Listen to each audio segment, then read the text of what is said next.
ایک مناظرہ ہو رہا تھا کسی عالم سے ہندوستان کے ایک پادری کا, تو وہ دلائل میں اتنا الجھا دیا کہ وہ عجیب مصیبت میں پڑ گئے. تو ایک دیہاتی آیا اسٹیج پہ, اس نے ان عالم سے کہا آپ ہٹیں, مجھے اس سے مناظرہ کرنے دیں.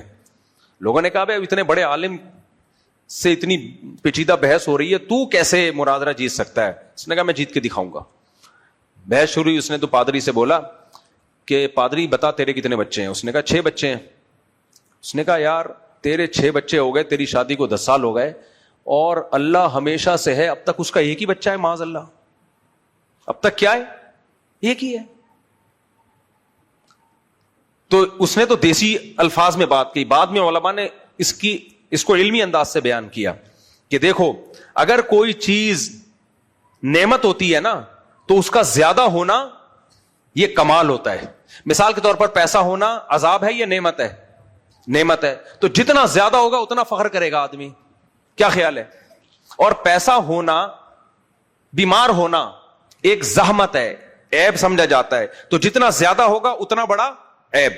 تو اولاد کا ہونا انسانوں کے لیے نعمت ہے, جتنی زیادہ ہوگی فخر کرے گا. اللہ کے لیے اولاد کا ہونا اگر نعمت ہوتا یا اللہ کی اچھی صفت ہوتی تو پھر اللہ کی اولاد سب سے زیادہ ہونی چاہیے تھی, کیونکہ اللہ کی صفات لا متناہی ہیں. اور اگر اللہ کے لیے اولاد کا ہونا عیب ہے تو پھر ایک ہونا بھی عیب ہے.